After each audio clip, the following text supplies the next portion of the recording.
뉴스에 돌아온 것을 환영한다. 지난 28일 밤 10시에 방송된 TV조선 신청곡을 불러드립니다. 사랑의 콜센터 9회분에서는 TOP7이 삶의 원동력인 꿈을 응원하는 꿈의 축제 특집을 통해 흥봉 응원을 아낌없이 전했다. TOP7은 어린 시절 꿈이었던 직업군의 의상을 입고 등장 어떤 이의 꿈이라는 노래로 콜센터를 열었고 각자 직업으로 콩트를 꾸미며 꿈을 응원하기 위한 부스터를 가동했다. 광주로 출발한 전하는 우렁찬 목소리가 절로 웃음을 짓게 만드는 건강을 꿈꾸는 신청자와 연결됐고 장민호에게 조용필의 화공을 신청했다.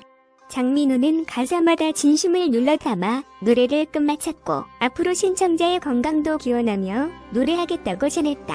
두 번째 충북으로 꿈을 찾아 달려간 콜은 김희재를 꼭 한번 찍어보고 싶다는 사진작가를 희망하는 신청자에게 닿았고 김희재는 신청곡 낭만 고양이를 시원한 보이스로 소화해냈다.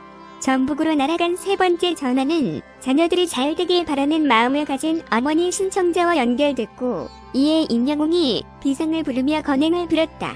다음으로 녹음 버튼을 누리려다 전화가 끊겼다면서 방금 저승을 다녀온 것 같다는 텐션 폭발 신청자와 연결했다. 아들이 재수에서 벗어나길 바라는 신청자의 꿈에 이찬호는 딱풀 노래 한 소절로 응원했고 100점 메이커답게 신청곡 망부석도 100점을 받아내며 태블릿 PC를 선물했다.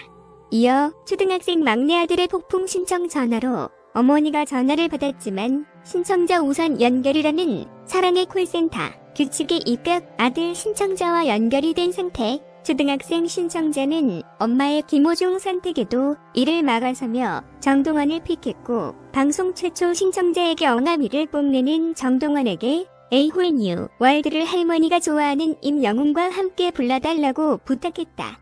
이에 정동원과 임영웅은 꿈속을 걷는 듯한 환상적인 무대로 최연소 신청자의 꿈을 응원했다.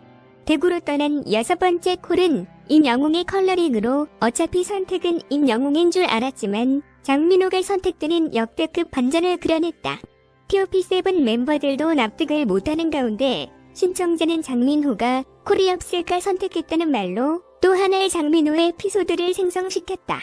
겨우 반전 충격에서 헤어나온 장민호는 터보의 나 어릴 적 꿈이라는 신청곡을 받자 자신과 같은 이름을 가진 MC붐과 투미노 쇼를 제안했다. 두 명의 민호는 턱끝까지 차오르는 불혹 열정을 터뜨리며 노래와 랩, 춤이 버무려진 광란의 무대를 장식했다. 영탁에게 우리가 남이가라며 남다른 살가움을 비친 8번째 만학도 신청자는 나는 나비를 신청했고 영탁은 박영락이라는 수식어에 걸맞게 노래를 찰떡으로 소화, 꿈의 응원, 부스트를 최고치로 높였다. 이어 어린 시절 방황했지만 김호중을 보면서 경찰을 꿈꾸고 있다는 곡 익들의 앞분 남성 신청자는 김호중에게 거위의 꿈을 부탁했고 김호중의 묵직한 보이스와 영탁의 코러스가 어우러지면서 신청자뿐만 아니라 전 국민의 꿈을 응원했다. 발신과 동시에 전화를 받은 10번째 신청자는 어머니가 좋아하시는 정동원을 선택했고 재호가를 청했다. 정동원은 꿈의 천사로 변신, 신명나게 꿈을 실어 날렸다. 그런가 하면 이날 방송에도 TOP7에게 100점을 도전하는 신청자가 나타났다.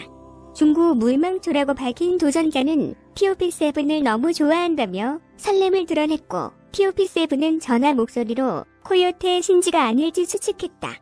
스튜디오에 섬마을 선생님 멜로디가 울려 퍼지는 가운데 명품 보컬 린이 등장하자 TOP7은 말을 잇지 못한 채 그 자리에서 굳어버렸다. 린은 간드러지는 보이스로 귀호강을 선사했지만 100점을 달성하지 못했고 영탁과 사랑보다 깊은 상처로 뒤에 재도전을 이어갔다. 노래방 기대가 91점을 표시하면서 아쉽게 신청자 전원 선물 증정은 실패했지만 명품 무대로 보는 이들의 마음을 녹였다. TOP7도 단체곡 울릉도 트위스트로 100점 미션에 도전했지만 96점으로 아쉽게 실패, 다음 기회를 기원했다. 한편 TV조선 사랑의 콜센터 10회는 오는 6월 4일 밤 10시에 방송된다. 트로트 형제들이 방송가를 점령했다. 미스터 트롯 우승자인 영웅을 필두로 영탁, 이찬원, 김호중, 정동원, 장민호, 김희재까지 최종 7위에 오른 TOP7 멤버들에게 방송가 러브콜이 쏟아지고 있다. TV조선 프로그램 출신이라는 꼬리표를 달고 있음에도 지상파, 종편, 케이블 가릴 것 없이 TOP7 모시기에 열을 올리고 있다. 특정 방송사 오디션 프로그램 출신 가수들에게 제약을 주던 과거의 모습과는 사뭇 다른 분위기다. 그렇다면 TV조선이라는 특정 방송사 출신인 미스터트롯, TOP7이 방송가를 점령할 수 있었던 비결은 무엇일까? 사실 답은 간단하다. 바로 시청률이다. 중장년층이라는 막강 팬덤의 개인적으로는 뛰어난 노래 실력과 입담까지 갖춘 TOP7 멤버들, 방송사, 시간대, 장르에 상관없이 이들이 출연만 하면 해당 프로그램은 시청률이 급등이라는 성적표가 주어지기에 방송가에서는 TOP7 모시기에 열을 올리고 있다. 톱7 멤버들이 모두 출연한 JTBC 아는 형님은 시청률 15.5%를 기록하며 자체 최고 시청률을 경신했다. 그 전조 시청률은 7.9%의 2배에 가까운 수치다. 방송에 출연한 TOP7은 미스터트롯, 비하인드 스토리는 물론 무명 시절 에피소드, 트로트 메들리까지 다채로운 매력을 선보이며 활약을 펼쳤다. 이에 아는 형님은 TOP7 출연분을 무려 3회로 편성해 시청률에서 큰 재미를 봤다. 미스터트롯 출신 멤버들이 경연 후 처음으로 출연한 예능인 MBC 라디오스타는 최근 관심도가 하락하며 평균 4에서 5%대의 시청률을 유지하는 중이었다가 임영웅, 영탁, 이찬원, 장민호가 게스트로 출연한 2회 방송분이 모두 10% 시청률을 돌파했다. 특히 특유의 입담으로 예능진이라는 극찬을 받은 장민호는 라디오스타 스페셜 MC로 발탁되기도 했다. 평소사에서 6% 시청률을 유지하던 뭉쳐야 참다도 미스터트롯 효과를 제대로 봤다. TOP7의 출연으로 2주 연속 10%대 시청률을 돌파한 것. 뭉쳐야 참다에서는 도드라지는 축구 실력으로 트로트계 메시라는 별명을 얻은 임영웅의 뛰어난 운동신경을 입증하기도 했다. 미혼 우리 새끼에서는 올해 44세이지만 아직 미혼인 장민호가 출연해 일상을 전하며 뜨거운 반응을 이끌어냈다. 동시간대 예능 프로그램 시청률 1위인 미혼 우리 새끼에서도 장민호는 2주 연속 최고 일본 시청률의 주인공이 되며 뜨거운 인기를 증명했다. 임영웅, 이찬원, 장민호, 정동원이 함께 출연한 밥벌레 CU도 TOP7 중 일부만 출연한 JTBC 77억의 사랑, MBC 끼리끼리도 이들 출연 후 자체 최고 시청률을 경신했다. MBC 전지적 참견 시점도 첫 단독 예능에 나선 이찬원의 에너지 넘치는 일상이 공개하며 시청률이 2배로 껑충 뛰었다. KBS 2 보루의 명곡도 트롯맨들의 활약에 높은 화제성을 불러일으켰다. 물론 가장 큰 수혜를 입은 건 TV조선이다.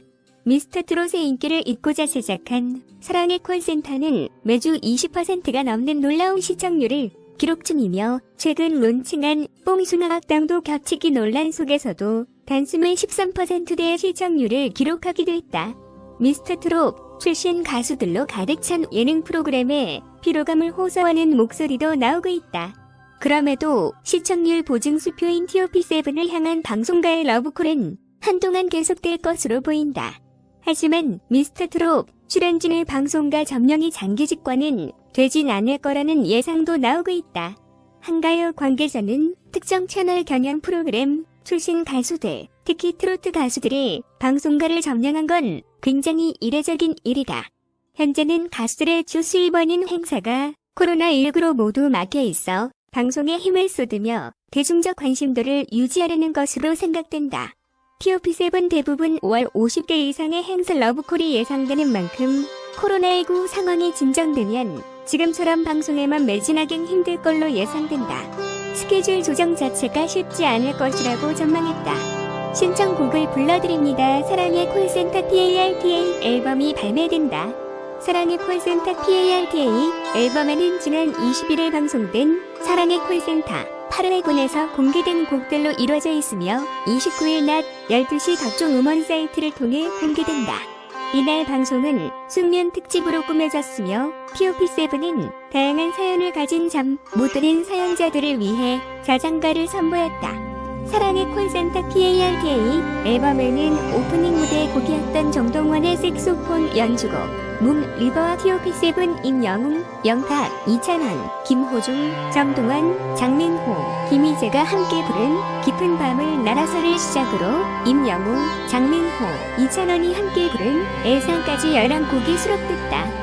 여기에는 정동원의 수은 등 이찬원의 고향역, 아모르 파티, 임영웅의 아로하, 서른 즈음의 영탁의 아빠의 청춘, 장민호의 내 나이가 어때서, 김호중의 그댈 향한 사랑이 포함돼 팬들의 기대감을 증폭시키고 있다. 이날 방송에서는 트로트 위주의 연주만 들려줬던 정동원이 영화 티파니에서 아침울의 OST 문 리버를 연주하며 시선을 사로잡았다.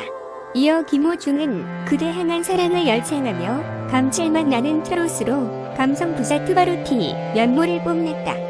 영탁에게 아빠의 청춘을 신청한 사연자는 아버지가 돌아가신 후 불면증과 우울증으로 힘들었지만 영탁의 노래를 듣고 힘을 낼 수 있었다고 전했다.